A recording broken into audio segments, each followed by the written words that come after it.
बिस्मिल्लाहिर्रहमानिर्रहीम। अस्सलाम वालेकुम नाज़रीन, आप यूट्यूब चैनल देख रहे हैं, मैं इमरान खान हूँ। नाज़रीन, जो मुरीदके के अंदर सानिया हुआ अब उसकी तफसीलात सामने आ रही हैं और कुछ अफवाहें फैलाई जा रही हैं। देखें, कन्फर्म इतला कोई भी नहीं है कि तहरीक लब्बैक की क़यादत के साथ बना क्या। इब्तदाई तौर पर जो इतलात आई उनमें यह कहा गया कि उनमें से एक भाई ज़ख्मी हो गया, बाद में कुछ लोगों ने कहा कि दूसरा भी ज़ख्मी हो गया, फिर ये भी बताया गया कि दोनों में से एक भाई गिरफ़्तार हो गया, फिर कुछ इतलात आई कि नहीं, दोनों भाइयों को गिरफ़्तार कर लिया गया। कुछ दावे ऐसे सामने आए कि पुलिस के पास वो नहीं है, उनको एजेंसियां उठा कर ले गई हैं, और कुछ दावे ऐसे सामने आए कि वो दोनों फरार हो गए हैं, वो पकड़े ही नहीं गए। अब देखें, वो एक पॉलिटिकल पार्टी है, उसके वो हेड हैं, ऐसे मुमकिन नहीं है। जिस तरह का घेरा पड़ा हुआ था वहाँ से निकलकर इस तरह जाना मुमकिन नहीं है, और वहाँ से निकलकर इतनी दूर चले जाना। अब ऐसी खबरें चलवाई जा रही हैं बाकायदा एजेंसियों की जानिब से, मीडिया पर्सनस को कह के कि आप बताएं जी वो आज़ाद कश्मीर पहुँच गए हैं या पंजाब की हदूद से बाहर निकल गए, और अब वहाँ से उन्हें उठा के वापस लाया जाएगा। देखिए, ये बड़ी अजीब बात है। आज़ाद कश्मीर जाने के लिए जो रास्ते हैं उन पे बहुत सारी चेक पोस्टें हैं, ख़ास तौर पे आजकल के दिनों में तो बहुत सख्ती है। हाउ इज़ इट पॉसिबल कि वो वहाँ पहुँच गए, और जिस तरह का घेरा पड़ा हुआ था वहाँ से कोई नहीं निकल पा रहा था, ये वहाँ से कैसे निकल गए? ये वो बड़े सवालात हैं जो अब तक कुल मिला के मुझे समझ आती है बात। मुझे ऐसा लगता है कि जब अंधाधुंध गोली चलाई गई, बख्तरबंद गाड़ियाँ आई, और जब चीज़ें एकदम कंट्रोल की गई, लोगों को गलियों में धकेल दिया गया और जो मेन कंटेनर है उसको आग लगाई गई, उस वक्त कुछ लोग गिरफ्तार हुए। और जो एनी शाहिदीन है उनका कहना है कि 25 से 30 लोगों का एक गिरोह आया था, और उसके बाद हमें कुछ समझ नहीं आई। अब ये अगर गिरफ्तार करके उस वक्त गायब किए गए हैं तो फिर एजेंसियों की तहवील में होने चाहिए दोनों भाई। अब मेरे ख्याल में कि ये फैसला किया गया है कि उनकी कानूनी गिरफ्तारी डाली जाए। अब दुआ मेरी ये है कि सारे सलामत हों। अगर क़यादत में से कोई शख्स जो है वो जाँ बहक हो गया तो एक नया फड्डा पाकिस्तान में पड़ जाएगा। पाकिस्तान की एजेंसियां इससे कैसे जान छुड़वाएंगी, ये एक अजीबोगरीब सिचुएशन है। अगर आज किसी को मसलियतन कोई झूठ बोलना पड़ा या अपनी किसी बात से पीछे हटना पड़ा तो तारीख बड़ी जालिम चीज़ है। कल सारी दुनिया जान लेगी, सबको पता चल जाएगा कि हकीकतन हुआ क्या था। जैसा कि अब हकायक खुलना शुरू हो गए। समा टीवी, ये अलीम खान का टीवी चैनल है। अलीम खान वो शख्स है जो प्रॉपर्टी का धंधा करता है, और इसकी एक सोसाइटी बड़ी मशहूर हुई आज से कुछ अर्सा पहले। समा टीवी भी इसका है। ये पार्क व्यू सोसाइटी जहाँ पे लोगों के प्लॉट और घर सारे डूब गए। तो अलीम खान ने अचानक से अपने चैनल पे पंजाब हुकूमत का ये जो ऑपरेशन था तहरीक लब्बैक के खिलाफ, इसके हवाले से बड़ी अजीबोगरीब रिपोर्टिंग करवा दी। यानी वो चीज़ें मंजरे आम पे ले आए जो बाकी चैनल या अखबारात नहीं कर पा रहे। बड़े बड़े चैनल, बड़े बड़े एंकर वो डर रहे हैं कि यार अगर सच बोल दिया तो मुसीबत बन जाएगी। जो हमारे अपने सोर्सेज के साथ हमारे लोगों की बात हुई वो मैं आपके सामने बाद में रखता हूं, लेकिन अलीम खान का टीवी ये रिपोर्ट कर रहा है, और उन्हें ईदी आपको पता है पाकिस्तान की सबसे बड़ी जख्मियों को और लाशों को उठाने वाली सर्विस है। उनका जो इंचार्ज है उससे बात की उनके जर्नलिस्ट ने अपने प्रोग्राम में, तो बताया जनाब गवाहियां आ गई वहां से कि 150 गोलियों से जख्मी अफराद को यहां से अस्पतालों में मुंतकिल किया गया, और सिर्फ कोई 150 बंदा मुंतकिल किया गया यहां पे DHQ अस्पताल मुरीदके में, और फिर वहां से वो बंदे भिजवाए जा रहे हैं लाहौर में अस्पताल में। तो एक तो बड़ी तादाद में जो जख्मी हैं जिन्हें गोलियां लगी हैं, ये टांग में, पेट पे, कमर में, रानों पे, बाजुओं में, ये वो लोग हैं सीने में। इनमें बहुत सारों की हालत खराब भी है। कुछ जख्मी मामूली थे और कुछ बड़े सीरियस जख्मी थे।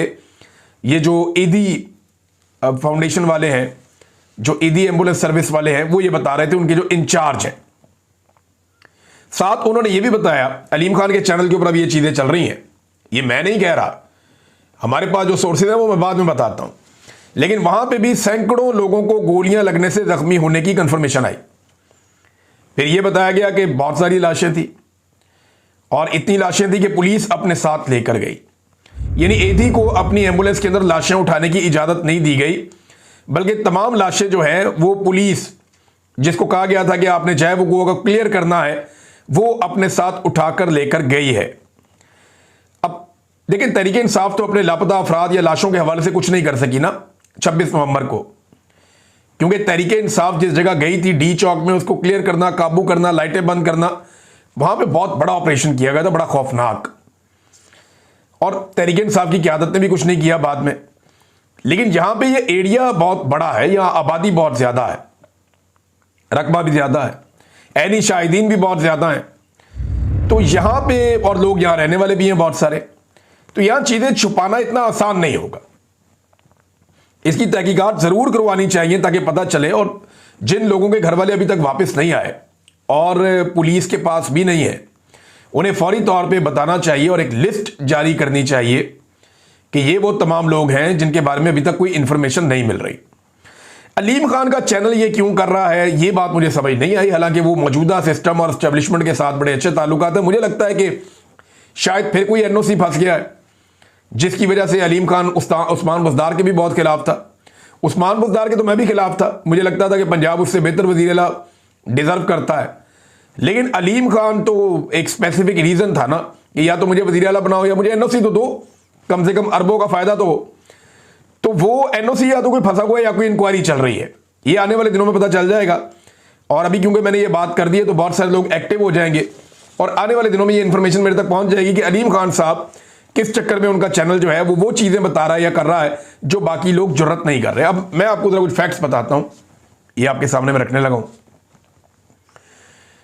मेरा अपना एक बंदा, हमारा अपना सोर्स है, उसने पुलिस का जो सोर्स है उससे बात की है और कुछ 3 लोग इसके अंदर जो है उनसे डिफरेंट लोगों से बात की गई है।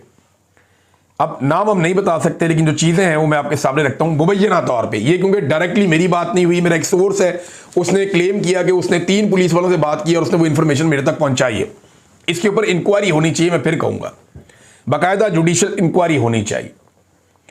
लेकिन उसका कहना है कि धड़ाधड़ लोग उठाए जा रहे हैं इस वक्त पंजाब में। रिश्वत की एक मंडी लग चुकी है, बिल्कुल जैसे 9 मई के बाद हुआ था। वो ये बताता है कि ऑपरेशन में शरीक और उस इलाके के करीब तैनात पुलिस के 3 एहलकारों से उन्होंने पूछा कि कितने लोग मारे गए, तो तीनों एहलकारों ने जो तादाद बताई है वो कम से कम 60 बताई है। यानी 3 एहलकारों से जो बात हुई उनमें जो कम से कम तादाद है वो 60 बताई है, और ज्यादा से ज्यादा वो कहते हैं 100 से ज्यादा लोग हो सकते हैं जिनकी लाशें वहां देखी गई। अब ये पुलिस वाले सोर्सेज हैं, ये क्लेम मेरे सामने आया। इंक्वायरी होनी चाहिए, जुडिशियल इंक्वायरी होनी चाहिए कि क्या वाकई इतने लोग मारे गए हैं।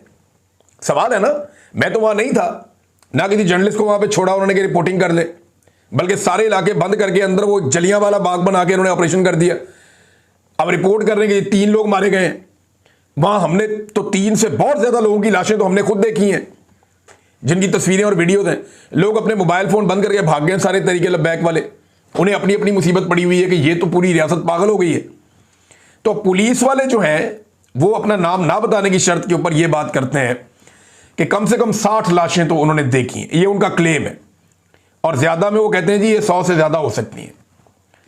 7 आरपीओज ने इस ऑपरेशन में हिस्सा लिया, 2 आईजीज, मुतअद्दिद डीपीओज। सीसीडी की जिम्मेदारी लगी कि लाशें और जख्मियों को उठाया जाएगा, जाए वकुआ को क्लियर किया जाएगा। दर्जनों लोगों की हलाकत गलियों और प्लाटों और ग्राउंडों में खून बह जाने के बायस हुई है, क्योंकि गोलियां लगने के बाद लोग जान बचाने के लिए मुलेका गलियों और मोहल्लों की तरफ भागे थे। उनको उठाकर ले जाया गया था। तिब्बी इमदाद का कोई बंदोबस्त नहीं था और तिब्बी इमदाद इनको ना दी गई। पुलिस और रेंजर्स खून के निशान फॉलो करके जख्मियों और लाशों तक पहुंचती रही है। 13 अक्टूबर को ऑपरेशन होने वाला पूरा दिन और अगली रात, सारी रात 13 और 14 की जो दरमियानी रात है, और 14 अक्टूबर का पूरा दिन रेंजर्स और पुलिस पूरे इलाके में सर्च ऑपरेशन और क्लियरेंस ऑपरेशन करती रही है। इलाके में शदीद खौफ व हरास, और जिसको वो मशकूक समझते थे उसको उठा लेते थे। ये वहां हो रहा। अब पुलिस ने दोबारा दिहाड़ियां शुरू कर दी हैं, जैसे 9 मई के बाद की थी। बंदा उठाया जी, फिक्स कर देंगे 9 मई, मेरे तो इतना पैसा दे दो। बंदे बेचारे पैसे देते थे। अब तहरीके लब्बैक वालों को भी ऐसे ही ब्लैकमेल किया जा रहा है। घरों में घुसकर तलाशियां हो रही हैं, सर्च ऑपरेशन हो रहे हैं। खदशा है कि जिन जख्मियों को जाए वकुआ से लाशों के हमरा उठाया गया वो भी शायद ज्यादा जिंदा नहीं है, क्योंकि वो एक ऐनी शाहिदीन है। इस किस्म की बातें भी की जा रही हैं। बहरहाल सोशल मीडिया पे एक ऑपरेशन अब किया जाएगा कि सोशल मीडिया पे जिन लोगों ने कहा कि इतने बंदे मर गए, इतने मर गए, उन बंदों को उठाया जाए, उनको काबू किया जाए।